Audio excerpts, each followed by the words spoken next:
What's up, everybody? Coffee talk, right? Hey, so welcome. Thanks for coming today. Turn my camera here. There we go. Hey, another Monday morning. A little overcast and gloomy here, but I'm sure it's going to heat up today. And I'm going to after this, and one more small meeting. I think I'm going to take most of the rest of the day off because we got a built-in babysitter, or we have somebody that's going to watch Kaylin, and me and Jana haven't been out by ourselves for a while. So we're going to do that. So this morning, I want to talk about more vocals again. I mean, vocals seem to be one of those subjects that kind of makes the difference between really good sounding stuff and stuff that, doesn't sound great sometimes. Um, I've been working on my tuning course all weekend, and man, it's a lot to edit. A lot of it's going to be about an hour and a half worth of just tuning stuff, and that's not including some of the bonus things that I'm going to kind of circle back around to. But yeah, I'll let you know when that is available. Hopefully, it'll be available a little later on this week. Uh, my screen just froze. I don't know if I'm still live or not. I'm going to pretend like I am. So do you still see me? Let me know if there's my face again. Okay, so yeah, so I'm gonna one of the things I was editing this morning was when is it okay to double click and just like flatten out a wave form in Melodyne. And one of the things that I'm going to clarify on the video is that it is possible to do that, although it's not the best thing to do most of the time, because you get that T-Pain effect or T-Pain effect or Cher, if you're from back in the day. When they first started doing autotune, it was like, it was like solid, dialed in, like no pitch variation, no drift, no vibrato, hardly anything. It was just all nailed in. If you leave it on 100% like that all the time, you're going to get that effect. But there are some cases when it's okay to do that, and that is like quick little notes coming down. As a matter of fact, I will sometimes flatline those things if it's a quick lick and I'm trying to do definition on it. Every now and then you can do that. I'm going to cover that in the course, and it's going to be, I think it's going to be helpful, especially for guys who do a lot of vocal, songwriters, guys who want to tune your own vocal, guys who are kind of in charge of the way your band sounds and how your band is represented on tape. If there was tape anymore on hard drive. So this is going to be a really good course for you guys. Or for anybody who wants to do that, not necessarily you guys. You may not want to tune vocals. I don't know. Anyway, okay, so I've got another question. I've got a question this morning. Let's see. Let me circle back around here. Last week, we were talking about how to get better vocals. And then Mike sent me some files this weekend about this Studio Electronics mic versus an AKG mic. And I listened to it. And obviously, well, not obviously, the SE mic had more proximity effect built into it, and that's what a lot of these tube mics do. Is they'll just build in a lot of like that really low end, or not low end, that low frequency kind of boost, and it makes your voice sound nice and big and round and boomy. This is what I discovered, though. Not discovered, kind of revealed to him, though, is that it's hard to pick out the right mic for a song out of context. It's hard to pick the right mic out of context with the song. And let me explain that. So when you've got a vocal and all you've got to accompany the vocal is just an acoustic guitar, then that mic can sound as big as you want it to, really. I mean, within reason. But you can have all that nice low warm proximity effect going on, and you're not really going to get in the way of the guitar, because the guitar only goes down to, I don't know, 80, 90 hertz or something like that. Well, no, higher than that, actually.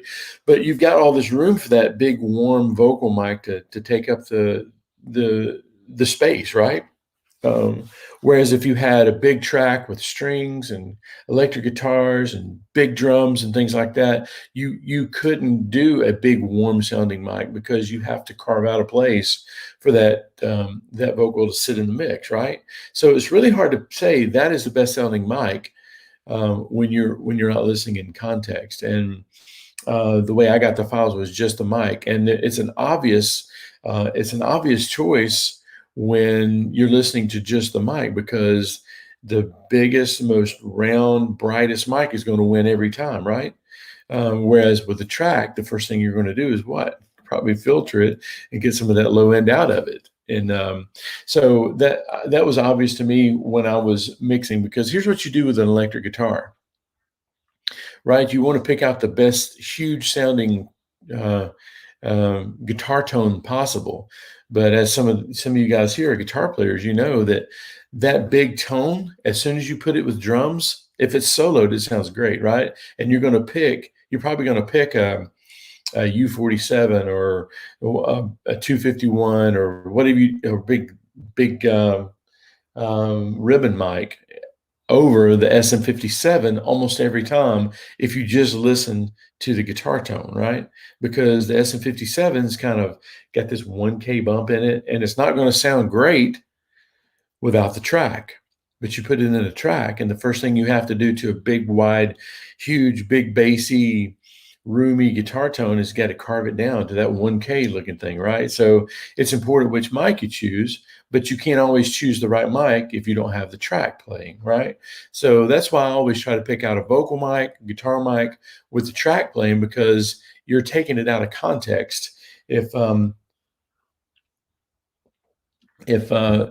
trying to pick out the right mic and it's just soloed, this is why a lot of people are anti-soloing things, because when you solo something, you take it out of context for the mix. So it's kind of hard to make calls outside of context when you solo. So that's why a lot of people will EQ with it. You know, some people will say never solo. I think there's a place to solo. You should solo, definitely.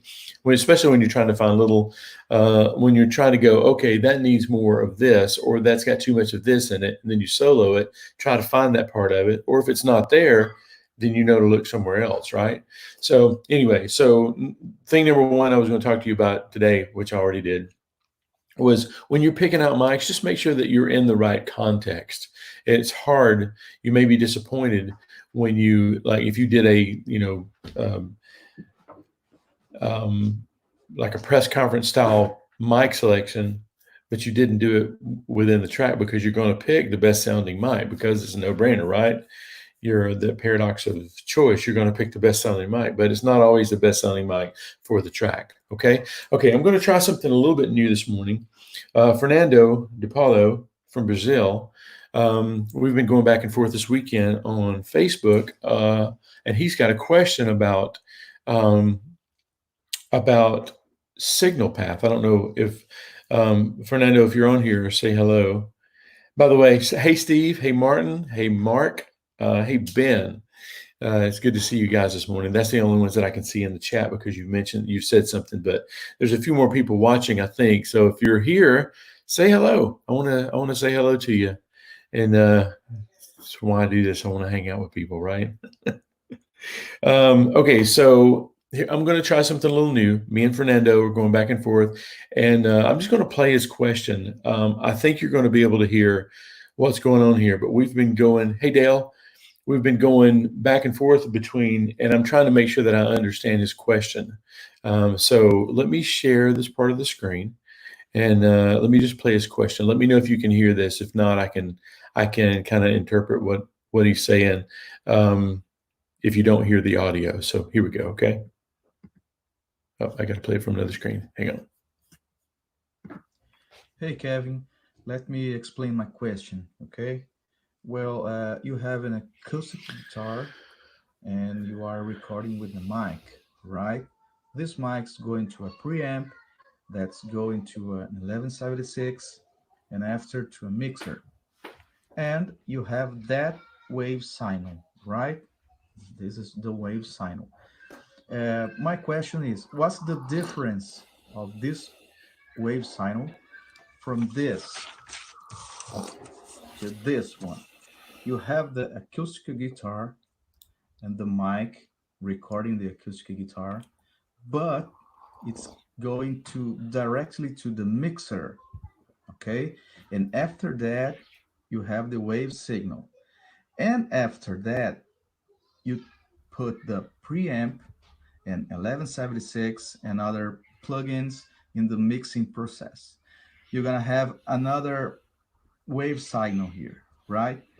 My question is, this new wave signal here is different from this one that you made before?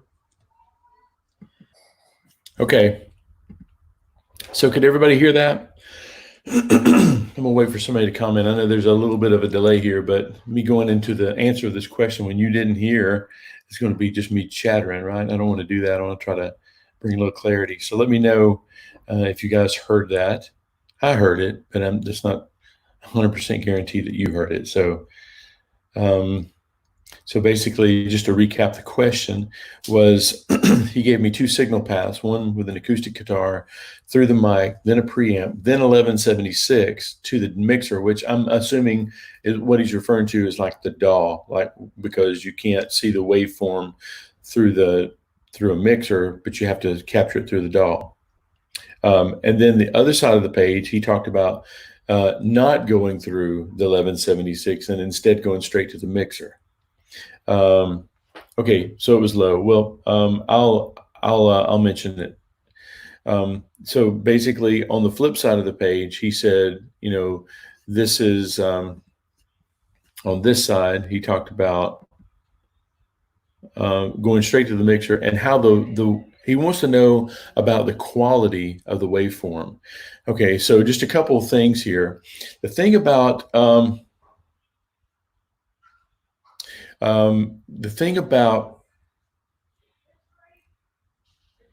this technique here, he was asking earlier, it's not in this question, but he was asking earlier, why do engineers tend to use analog stuff instead of just going straight, and is there straight to the DAW, and is there any difference in the signal?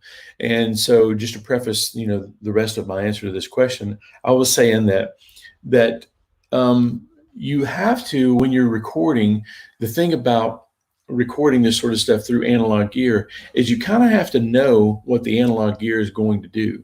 For example, there's a studio that I used in Nashville quite a bit, and he would use all his analog stuff. He might run, like a snare drum, for example, through this certain mic pre, and then this EQ before the compressor, and then he would run it through like a 1176 and really step on it really good, so the snare took on a lot of character and it sounded good. And then he would run it through another EQ after the compressor, and then he would maybe run it through something else and then to tape. The downside of that was that there's artifacts that happen when you record analog things like this that you can see in the signal, because it's printed now, right? For example, the hi-hat is now probably not being compressed like the snare is, and it's actually being accentuated in the snare track. So now you see those hi-hats, and you have to figure out a way that if you don't like the bleed of the hi-hat, if the hi-hat's too loud now, and you're trying to get the snare back, loud enough to where the hi-hat's not too loud, then you have to do other things to it. You have to undo some of the things that you've done already, right? So when you use analog gear on the way in, or you use not even analog gear anymore, you can, like from the UA, you can print all this stuff to tape. The biggest difference that I can see, Fernando, is that now the result is printed and there's no going back, really. Where there is going back, but you have to go. It's really hard to to take the hi-hat out of a snare track that you've overcompressed, right?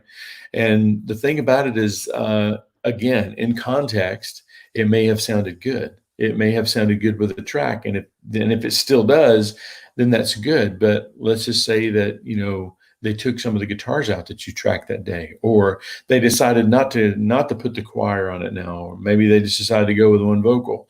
All those little things change the dynamic of what you've now printed and kind of committed to. So you just have to be careful, and that's why I was saying that when I go analog in, I usually will either print a cleaner track, like just through a mic pre, and maybe just kissing it barely with a compressor or no compressor. And then if I want to try something, like I used to print a room mic, like really almost distorted through a compressor to another track. Well, if it doesn't work, then you pretty much just have to mute the track, right? Whereas if you print the track, put the processing on afterwards in the mixing process, print the signal clean and then do the processing after the fact, then you can say, oh, I just need to change the attack time. And that way the snare is not, or, the snare, the hi-hat doesn't leak through the snare as bad, right? So yes, the signal is going to look better, look different, but you'll have more freedom in the end if you do that. Now, that being said, sometimes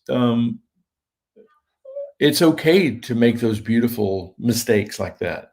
Some of the cool things I've found, like for instance, from what I'm understanding, when this parallel compression thing first started to happen, what had happened was in the studio, they had taken a talkback mic or this is what I used to use a lot before parallel compression. I would take a microphone and put it over the drum like a mono microphone, and then I would super compress that.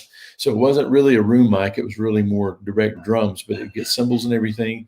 And then from what I heard back in New York, when they first started doing this, it was just a talkback mic, and the mic was on and they compressed it really hard so that when he started playing the drums, it would squash it down really hard. But when he was speaking, it never would get to the threshold. So the volume of his talkback on the drummer's spoken microphone, his talkback mic, would sound, more normal, and you could actually hear him talking. So the volume of his voice would never touch the threshold, and his volume would be louder, right?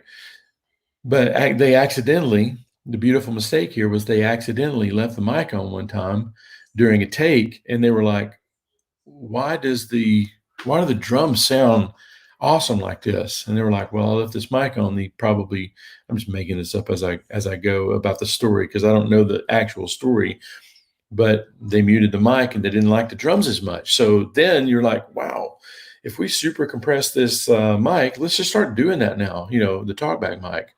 And I used to call it a skyhook in Nashville because, anyway. So these beautiful mistakes can happen sometimes and they'll be good. So don't be afraid of making those mistakes like that. But at the same time, as you're learning and before you know that this, is going to work, don't over process things going into the mixer or the DAW as he's showing it here. Another thing I want to mention too,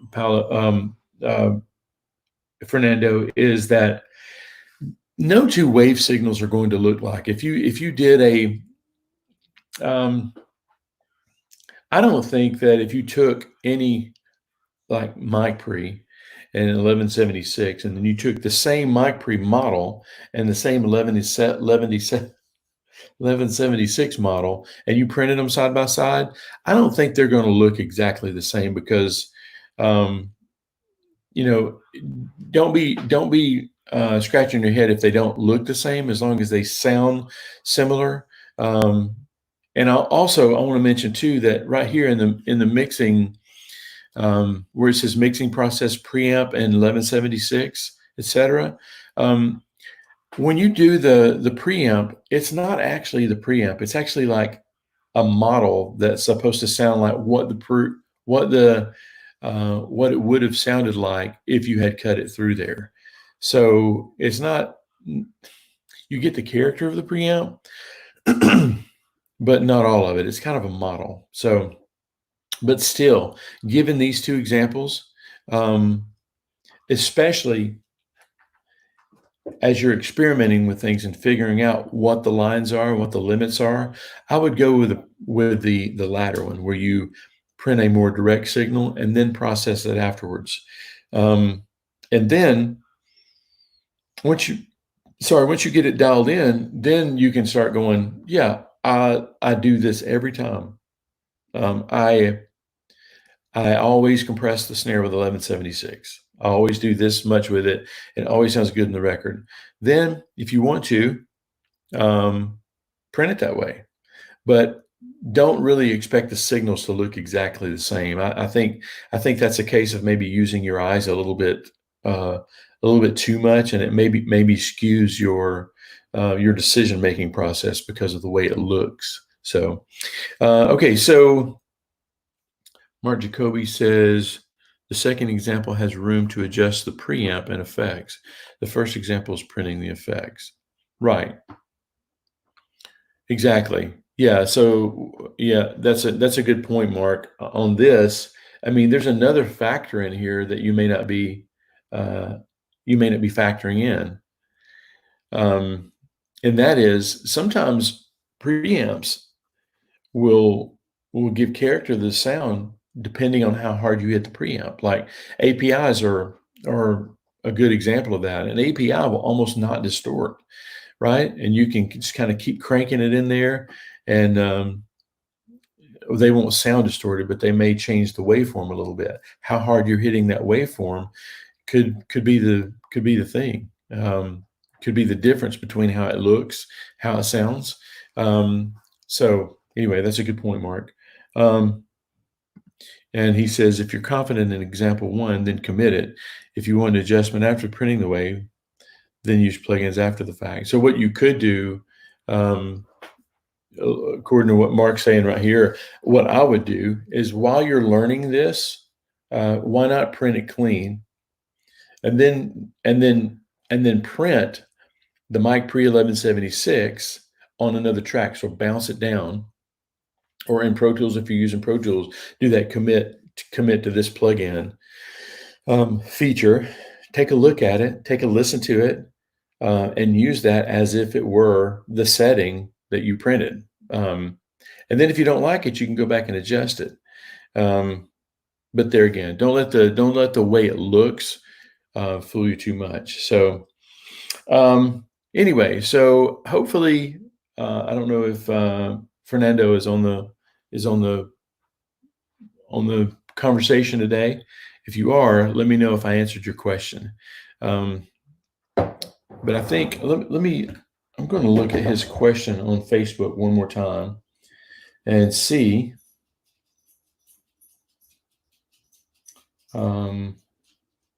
where. Okay. Is there a difference in the sound of using analog equipment when recording or later on in mixing? Okay, so I'm starting to see from this example a little bit more of what you were asking. Is there a difference in the sound of using analog equipment when tracking or later in the mix? And then I just mentioned that when you use analog stuff like the 1176 and the real preamp, you're taking on that character. You just need to be careful how much of that character you think you might want later. I want to understand the difference between using a compressor when tracking later in the mix, and why you do not record with no compression and compress that signal only in the mix process, for example. And again, I think that's just a matter of committing early. Another extreme example would be like, do you want to print the guitars with the reverb on it? I never do. I hardly ever do, at least my reverb. If the guitar player wants to do it and that's part of the sound and he wants to commit it, make sure that it gets on the record, then I can see printing the verb. But on this way, I find that there's more freedom, at least to learn and experiment, if you don't print all this stuff going to tape. So anyway, Mark, let me see. Is he sending the clean wave out to outboard gear or through plugins? I'm not sure I get that question. Is he sending the clean wave? It sounds like in the second example, he is sending the clean wave, like the mic straight to the mixer, which I'm thinking is the DAW. What he's calling the mixer is actually the Pro Tools. And then he's sending it through plugins in the second example. So anyway, Fernando, if you see this later, holler back at me if I didn't answer your question, okay? So anyway, yeah, I think today I'm going to continue working on my course a little bit more, but I think I'm going to just like go to the beach or something if the sun comes out and just ride around and hang out with my wife for a little while. It's funny how this quarantine thing, you're limited by how much you can work, but you tend to work more. I don't know. I haven't figured that out yet. Anyway, hey, I've enjoyed hanging out with you guys this morning. Be sure and send me some questions if you want me to answer them on the broadcast. I'm not planning on going live tomorrow, Tuesday, but I am planning on going live on Wednesday. And I may show you a little bit of what I've got completed on the course. It'd be a good deadline to have, right? Nothing inspires quite like a deadline does. So anyway, good hanging out with you guys this morning. Martin, Mark, Ben, Dale, Stephen, thank you guys for coming. I really love hanging out with you guys. And maybe I'll see you Wednesday, okay? All right, I'll talk to you soon. Bye.